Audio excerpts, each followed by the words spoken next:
யார் யாரோ வாழ்வீரே சிலுவையை கண்டீரோ, சிலுவைக்காய் பணி செய்ய வாரீரோ. கிறிஸ்துவுக்குள் பிரியமானவர்களே, மரணத்தை ஜெயித்து உயிரோடு இழந்த ஆண்டவர் இயேசு கிறிஸ்துவின் நாமத்தினாலே எஸ்எம்பிஎம் என்ஜிபிஎம் மிஷனரி இயக்கத்தின் சார்பில் உங்கள் எல்லாருக்கும் அன்பான வாழ்த்தலையும் வணக்கத்தையும் தெரிவித்துக் கொள்கிறோம். SMBM salvation mission partaker moment, நெகேமியா நியூ ஜெனரேஷன் பார்ட்டேக்கர் மூமெண்ட், இந்த அமைப்பு தேவனுடைய அரசை இந்த நாட்டில் ஸ்தாபிக்கிற பணியில் ஈடுபட்டிருக்கிறோம். என் அன்பானவர்களே, இயேசு அடையாளங்கள் அற்புதங்கள் மூலம் வார்த்தைகளை உறுதிப்படுத்துகிறார் இந்த கடைசி காலங்களில். இதற்கு என்ன காரணம் என்று கேட்போம் என்றால், பல தேவனுடைய பிள்ளைகள் உலகமெங்கிலும் இருந்து இந்தியாவுக்காக ஜெபம் பண்ணுகிறதை பார்க்கிறோம். இந்திய கிராமங்கள் வளர்ச்சி பெற்ற வாழ்வு வாழ வேண்டும், இந்தியாவில் இருக்கிற மூட நம்பிக்கைகள் ஒழிய வேண்டும் என்று சொல்லி பல இடங்களில் உபவாசத்தோடு கூட ஜெபங்கள் நடைபெறுகிறது. எஸ்எம்பிஎம் எங்களுடைய அமைப்பில் மூத்த தலைவர்கள் பணித்தள ஊழியர்களாக காலை 5 மணியிலிருந்து 7:30 மணி வரையிலேயும் தேவனுடைய சமூகத்தில் ஒரு போராடி சாத்தானின் கிரிகளை அழிக்கும்படி, தேவனுடைய சமாதானம் ஜனங்களுடைய இருதயத்தில் வரும்படி, நிம்மதியை தேடிக்கொண்டிருக்கிற ஜனங்களுக்கு நிம்மதி கிடைக்க வேண்டும் என்று சொல்லி ஆண்டுடைய சமூகத்தில் ஜெபம் பண்ணுகிறோம். அன்புக்குரியவர்களே, நீங்களும் எங்களுக்காக ஜெபித்துக் கொள்ளுங்கள். வருகிற காலங்கள் கிறிஸ்மஸ் காலங்கள். இந்த சமாதானத்தின் தேவனை கிராமங்கள் தோறும் மகிமைப்படுத்துவதற்கு, கிராமங்கள் தோறும் கிறிஸ்மஸ் விழாக்கள் நடத்துவதற்கு, கிராமங்கள் தோறும் கிறிஸ்துமஸ் பவனி நடத்துவதற்கு, அருமையானவர்களே, அது மாத்திரமல்ல, மிஷினரிகளுக்கும் ஆதிவாசி குழந்தைகள், இந்த பழங்குடி குழந்தைகளுக்கும் ஒரு கிறிஸ்மஸ் ட்ரெஸ் கொடுப்பதற்கு சிறப்பு நன்கொடைகளை சேகரிக்கிறோம். எங்களுடைய பத்திரிகை ஒவ்வொரு மாதமும் அனுப்புகிறோம் அல்லவா. ஆத்துமாவை தேடி இந்த பத்திரிகையோடு கூட சேர்த்து ஒரு காணிக்கை கவரும் வைத்திருக்கிறோம். உங்களுடைய வீடுகளுக்கு இது வறுமை என்றால் ஒருவேளை திறந்து பார்த்து ஜெபம் பண்ணி ஆண்டவர் உங்களோடு கூட ஏவுகிறவைகளை நீங்கள் அனுப்பி வைக்கும்படி அன்போடு கூட கேட்கிறோம். நீங்கள் என்ன அனுப்புகிறீர்களோ அதை அப்படியே டிவைட் பண்ணி அந்த குழந்தைகளுக்கும் அந்த மிஷினரிகளுக்கும் இவைகளை அப்படியே கொடுத்து விடுவோம். அருமையானவர்களே, ஒரு மிஷினரிக்கு 3000 ரூபாய் அந்த குடும்பத்துக்கு கொடுக்கணும்னு சொல்லி நிர்வாகக்குழு தீர்மானம் பண்ணியிருக்கிறோம். ஆதிவாசி குழந்தைகளுக்கு 600 ரூபாய் கொடுக்கணும்னு சொல்லி தீர்மானம் பண்ணியிருக்கிறோம்.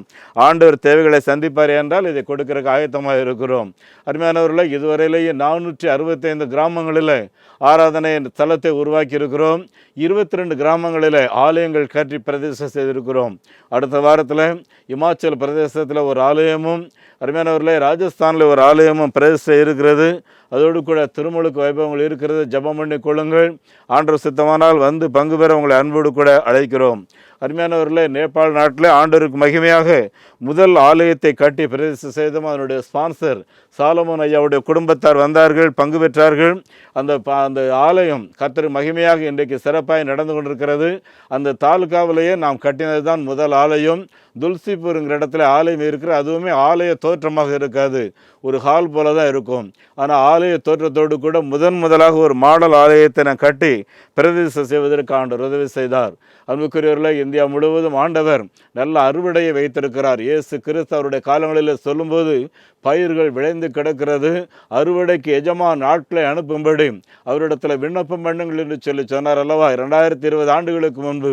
ஆனால் இன்றைக்கு நம்முடைய நாட்டை பொறுத்தவரையிலையும் எங்கு பார்த்தாலும் பயிர்கள் விளைந்து கிடக்கிறது. அது மாத்திரமல்ல, அறுவடைக்கும் எஜமான் அநேகரை எழுப்பி வைத்திருக்கிறார். கிராமங்கள் தோறும் அறுவடை செய்வதற்கு ஆட்கள் ஆயத்தமாக இருக்கிறார்கள். நிறைய இடங்களில் மிஷினரிகளுக்கான பயிற்சி, ஆத்துமாதாய பயிற்சி நடத்தி கொண்டிருக்கிறோம். அருமையானவர்களே, இந்த நிகழ்வுகள் எல்லாவற்றை செய்வதற்கு, ஆலயங்கள் கட்டுவதற்கு, கிராமங்களில் கிறிஸ்துமஸ் விழாக்களை நடத்துவதற்கு எங்களுக்கு ஏராளமான தேவைகள் உண்டு. நீங்கள் ஜெபம் பண்ணி கொள்ளுங்கள். ஆண்டவர் இம்மட்டும் இந்த இயக்கத்தை நடத்தி வருகிறார். சுமார் 197 மிஷினரிமார் வேலை செய்கிறார்கள். அவர்களுக்கான மாதாந்திர உதவித்தொகை, ஆதிவாசி குழந்தைகளுடைய கல்விகளுக்கான உணவு உடைகள் நாம் கொடுக்க வேண்டும். இம்மட்டும் தேவன் நடத்தி வருகிறார். ஆண்டவர் ஏவுவார் என்றால் ஒரு மிஷினரி இதுவரையிலையும் ஸ்பான்சர் செய்யாதவர்கள் ஒரு 3000 ரூபாய் ஒரு நாளில் ஒரு குடும்பம் ஒரு ஹோட்டலில் போய் சாப்பிட்ற ஒரு செலவு தான். அருமையானவர்கள், ஆதிவாசி குழந்தைகளுக்கு 600 ரூபாய் ஒரு மார்னிங் டிபன் சாப்பிடுகிற செலவு தான். பார்த்துக்குங்க என் அன்புக்குரியவர்களே, நாம் இப்படி சில காரியங்களை ஆண்டவருக்காக செய்வதன் மூலம் ஏராளமான மக்கள் நம்மை போல நல்வாழ்வை பெறுவார்கள். அன்புக்குரியவர்களே, குடி வெறியில் இருந்து பலரை தேவன் மாற்றி கொண்டிருக்கிறார். அருமையானவர்களை, அசுத்தாவின் அலக்கழிக்கிலிருந்து தேவன் அநேகரை மாற்றி கொண்டிருக்கிறார். ஒரு சீக்கிய குருவானவரை சந்தித்தோம். அவர் அன்றைக்கு ஞானஸ்நானம் எடுத்து இயேசு குறித்து போதிக்கிறார். சொன்னார், நான் ஒரு நல்ல போதகர், கர்த்தர். என்றாலும் எங்களுடைய வீட்டில் நிம்மதி இல்லை, என்னுடைய தனிப்பட்ட வாழ்க்கையில் நிறைய பாவங்கள் இருந்தது, இதிலிருந்து ஒரு விடுதலை கிடைக்குமான்னு யோசித்தேன். வழியே இல்லாமல் இருந்துச்சு. ஒரு நாள் நற்செய்தியை நான் கேட்டேன். அந்த நற்செய்தியை கேட்கும்போது எனக்கு ஒரு உணர்வு இருந்துச்சு. ஆனால் அவங்க ஜெபம் பண்ணும்போது ஒரு வல்லமை வெளிப்பட்டதை நான் பார்த்தேன். அப்பொழுது எனக்கு தெரியும், எங்களுடைய குரு எங்களுக்கு நல்ல காரியங்களை போதித்திருக்கிறார். ஆனால் எங்களுடைய குருவை காட்டிலும் இயேசு கிறிஸ்துவனிடத்தில் ஒரு வல்லமை, ஒரு மகிமை இருக்கிறதை நான் பார்க்கிறேன் என்று சொல்லிவிட்டு தொடர்ந்து வேதாகமத்தை படிக்க ஆரம்பிக்கும்போது இந்த வேதாகமத்தில் எழுதியிருக்கிற அநேக வார்த்தைகள் எங்களுடைய மூமெண்ட்லேயும் இருக்கிறது. எல்லாவற்றையும் பார்த்துவிட்டு கிறிஸ்தவ மார்க்கம் அதற்கு முன்னதாகவே வந்ததாகிவிட்டது. அப்படி என்றால் இந்த வேதாகமத்திலிருந்து தான் எங்களுடைய புஸ்தகத்தில் எழுதியிருக்கிறது என்பதை நான் புரிந்து கொண்டு விட்டேன். ஆகவே முழு மனதோடு மேலும் மேலும் வாசிக்க ஆரம்பித்தேன், ஜெபிக்க ஆரம்பித்தேன் என்று சொல்லி தன்னுடைய சாட்சியை சொல்லி அவருடைய வாழ்க்கை எப்படியெல்லாம் மாறினது, நான் மாற்றப்பட்ட இந்த காரியத்தை என்னுடைய கிராம மக்களுக்கு இப்பொழுது போதித்து அருகாமையில் இருக்கிறவர்களுக்கு, உறவினர்களுக்கு நான் சொல்லி கொண்டிருக்கிறேன் என்று சொன்னார். என் அன்புக்குரியவர்களே, இந்த மாபெரும் காரியங்கள் நம்முடைய தேசத்தில் இன்னும் துரிதப்படுவதற்கு, ஆண்டுடைய வருகை சீக்கிரமாக இருப்பதற்கு நாம் இந்த துரிதமாக இந்த பணியில் ஈடுபடுவோம். ஒரு நாள் நாம் ஆண்டவரை சந்திக்கும் போது வெறுங்கையோடு அல்ல, ஒரு திரள் கூட்டமான ஆத்துமாக்களோடு கூட ஆமேன் கர்த்தராகிய இயேசுவே வாரும் என்று சொல்லி முகமுகமாய் தரிசிக்க வேண்டும். லூக்கா 15:10 எழுதியிருக்கிறது, மனம் திரும்புகிற ஒரு பாவி நிமித்தம் பரலோகத்தில் மிகுந்த சந்தோஷம் உண்டாயிருக்கிறது என்று சொல்லி நம்முடைய தேசத்தோருடைய பெயர்கள் ஜீவ புஸ்தகத்தில் எழுதப்பட அன்புக்குரியவர்களே தொடர்ந்து ஜெபம் பண்ணி கொள்ளுங்கள். ஊழியங்களில் உங்களை ஈடுபடுத்துங்கள். ஆண்டவர் உங்களை ஆசீர்வதிப்பாராக. கிராமங்களில் ஆலயங்களை கட்டுவதற்கு முன் வாருங்கள். நல்ல பக்க ஆலயம் 7 லட்சம் ரூபாய் கட்டலாம்.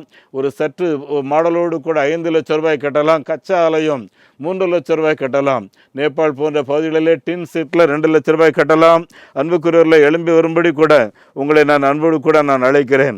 அருமையானவர்களே, இந்த இயக்க நிகழ்வுகளை பார்த்த நீங்கள் இந்த இயக்கத்தின் ஊழியங்களை உங்களுடைய நண்பர்களுக்கும் மற்றவர்களுக்கும் மிஷினரி ஊழியங்களிலே ஆர்வம் கொண்டவர்களுக்கும் நீங்கள் அறிமுகப்படுத்தி வையுங்கள். உங்களுக்கு தெரிந்த போதகமார், உங்களுக்கு தெரிந்த பல எழுப்புதல் ஊழியர்களிடத்தை இந்த ஊழியங்களை அறிமுகப்படுத்தி வையுங்கள். அருமையானவர்களே, இதன் மூலமாக அவர்களும் ஏவப்படுவார்கள் என்றால் இந்த ஊழியங்கள் இன்னும் தீவிரமாக நடைபெற ஆரம்பிக்கும். எங்களுடைய வங்கி எண்ணை குறித்து வைத்துக் கொள்ளுங்கள். நெகேமியா new generation partaker movement, State Bank of India, account number 421720200691, IFSC code SPIN 0061767. அதோடு கூட salvation mission partaker movement SMBM, South India Bank 088607300000169, IFSC code SIPL 000086. எங்களுடைய தொலைபேசி எண்ணை குறித்து வைத்துக் கொள்ளுங்கள். 90 44 87 7550 944473550. இந்தியர் யார், இந்தியர் யார், இந்தியர் யார், இந்தியர் யார்?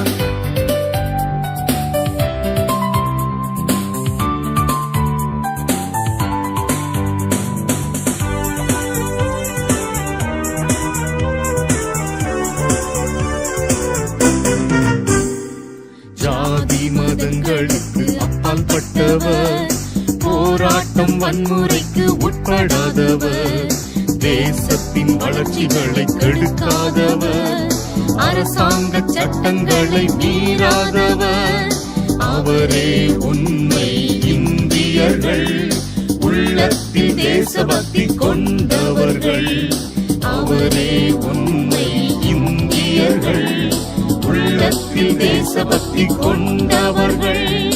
இந்தியர் யார், இந்தியர் யார், இந்தியர் யார், இந்தியர் யார்? பலவந்தம் செய்து மதம் மாற்ற மாட்டார், ஏமாற்றி கொள்கைகளை விற்க மாட்டார், பிறரின் உரிமைகளை தடுக்க மாட்டார், தேசத்தின் நல் எண்ணம் ஓங்கச் செய்வார், அவரே உண்மை இந்தியர்கள், உள்ளத்தில் தேசபக்தி கொண்டவர்கள், அவரே உண்மை இந்தியர்கள், உள்ளத்தில் தேசபக்தி கொண்டவர்கள். இந்தியர் யார், இந்தியர் யார், இந்தியர் யார், இந்தியர் யார்?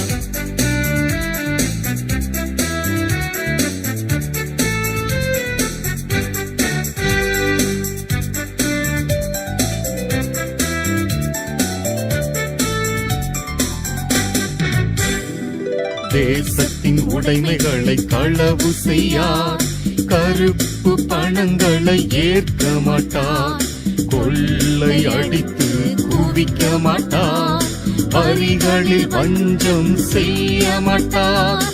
அவரே உண்மை இந்தியர்கள், உள்ளத்தில் தேசபக்தி கொண்டவர்கள். அவரே உண்மை இந்தியர்கள், உள்ளத்தில் தேசபக்தி கொண்டவர்கள். இந்தியர் யார், இந்தியர் யார், இந்தியர் யார், இந்தியர் யார்? ஏழைகள் அகதிகள் நலம் தேடுவார், தான தர்மங்களில் பங்கெடுப்பார், விலங்குகள் பறவைகள் பாதுகாப்பார், தன்னை போல் பிறருக்கும் அன்பை செய்வார். அவரே உண்மை இந்தியர்கள், உள்ளத்தில் தேசபக்தி கொண்டவர்கள். அவரே உண்மை இந்தியர்கள், உள்ளத்தில் தேசபக்தி கொண்டவர்கள். இந்தியர் யார், இந்தியர் யார், இந்தியர் யார், இந்தியர் யார்? அருமையானவர்களே, ஒரே ஒரு வசனத்தை நான் சொல்லி நான் நிறைவு செய்கிறேன். வளமான வாழ்க்கை நம்ம எல்லாரும் வாழணும்னா ஒரே ஒரு காரியம் பார்த்துக்குங்க, எல்லாரும் போல நான் இருக்க முடியாது. தானியேல் 1வது அதிகாரம் 8ஆம் வசனத்தில் எழுதியிருக்கிறது, தானியேலோ வென்றால் ராஜாவின் போஜனத்தாலே தன்னை தீட்டுப்படுத்தக்கூடாது என்று தன்னுடைய இருதயத்திலே தீர்மானித்து கொண்டிருந்தான் என்று எழுதியிருக்கிறது. அவங்களுக்கு உணவு கொடுத்தவங்க கூட என்ன சொன்னாங்கன்னா, நீங்கள் ராஜாவின் போஜனத்தை சாப்பிடாம நீங்கள் எல்லாரும் இழைச்சி போயிட்டீங்கன்னா ராஜா என்னையெல்லாம் அடிப்பார், எனக்கெல்லாம் தண்டனை கொடுப்பாருன்னு சொல்லும்போது தானியேலோட நண்பர்கள் என்ன சொல்கிறாங்க, நீங்கள் எங்களுக்கு சாதாரண உணவை கொடுத்து பாருங்கள், இவங்களுடைய முகம் நல்ல புஷ்டியாக இருக்கிறத பார்த்து ராஜாவே சந்தோஷப்படுவாருன்னு சொல்கிறாங்க. அதே மாதிரி ராஜாவே சந்தோஷப்படக்கூடிய காரியங்களை அவங்க செய்தாங்கன்னு நம்ம வேதத்தில் வாசிக்கின்றோம். என் அன்புக்குரியவர்களே, உணவுனால உங்களை தீட்டுப்படுத்தாதபடி, எந்த விதத்திலும் கரைப்படுத்தாதபடி காத்துக்கொள்ளுங்கள். நடந்த ஒரு சம்பவத்தை சொல்லி நான் ஜெபிக்க விரும்புகிறேன். அருமையானவர்களே, யுஎஸ்ஏல பிரசிடெண்டாக இருந்தவர் ஜார்ஜ் புஷ் என்பவர் ஒரு பெரிய மாநாட்டுக்கு போயிருக்கும்போது அந்த தலைவர்கள் மத்தியில் வைன் பரிமாறும்போது எல்லாரும் வைன் எடுத்து ஒருவருக்கொருவர் டேஸ் பண்ணி குடிக்கிறாங்க. இவர் மட்டும் அவருடைய உதவியாளை பார்த்து என்ன சொல்கிறார், எனக்கு ஒரு கோக் கொண்டு வாப்பா அப்படிங்கிறாரு. அப்போ என்ன சொல்கிறாங்க, இதில் ஒன்றும் ஆல்கஹால் இல்லையே, போதையே இல்லாத பொருள் தானே நீங்கள் சாப்பிடலாம். இப்போ என்ன சொன்னாரா, நான் புறப்பட்டு வரும்போது என் மனைவிட்ட ப்ராமிஸ் பண்ணிட்டு வந்தேன், கடவுளுக்கு விரோதமான எதையும் நான் செய்ய மாட்டேன்னு சொல்லி அவர்கிட்ட நான் சொல்லிட்டு வந்திருக்கேன். இது கடவுளுக்கு விரோதமானு சொல்லி என் மனசாட்சி சொல்லுது, அது உங்களோட நான் பங்கு பெறுகிறேன், ஆகவே கோக் எடுத்துக்கிறேன் அப்படின்னு சொல்லி. என் அன்புக்குரியவர்களே, நம்ம எல்லா இடங்களையும் காத்துக்கொள்ள முடியும். காத்துக்கொள்ளுங்கள். வளமான வாழ்வு தேவன் உங்களுக்கு இந்த நாட்டில் வைத்திருக்கிறார். உங்களுக்காக ஜெபிக்கிறேன். பரலோக தந்தையே, இந்த வார்த்தைகளை கேட்ட ஒவ்வொரு கர்த்தருடைய பிள்ளைகளையும் இயேசுவின் நாமத்திலே தொட்டு நீர் ஆசீர்வதியும். உம்முடைய பிள்ளைகளுடைய வீடுகளில் வளமான வாழ்வு பெறட்டும். மனமோன போக்கில் ஆண்டவரை தரிகட்டு போன நிலை என்று இல்லாதபடி நான் இயேசுவின் பிள்ளை என்று சொல்லி ஆண்டவரே, உம்முடைய பிள்ளை எல்லாரும் ஒரு கட்டுப்பாடோடு ஆசீர்வாதமாய் நடந்து கொள்ளும்படி இயேசுவின் நாமத்தில் இரக்கம் செய்யும். அப்படி என்னை செய்கிறதற்காய் ஸ்தோத்திரம். இயேசு கிறிஸ்துவின் நாமத்தில் இந்த ஜெபத்தை கேட்கிறோம் பிதாவே, ஆமேன். நம்முடைய ஆண்டவர் இயேசு கிறிஸ்துவனுடைய கிருபையும் பிதாவாகிய கடவுளின் அன்பும் பரிசுத்த ஆவியானவரின் நடத்தல் பிரசன்னம் ஆசீர்வாதம் வளமான வாழ்க்கையை ஒவ்வொரு வீட்டுக்கும் நீர் கொடுப்பீராக, ஆமேன். இந்த மாபெரும் நற்செய்தி பணியில் ஒரு ஆதிவாசி குழந்தைய நீங்கள் 600 ரூபாய் கொடுத்து படிக்க வைக்கலாமே, உங்களால் ஏன்ற தொகையை கொடுத்து ஒரு ஆலயங்கள் கட்டுவதற்கு தீர்மானம் எடுக்கலாமே, உங்களுடைய பங்குகள் என்ன?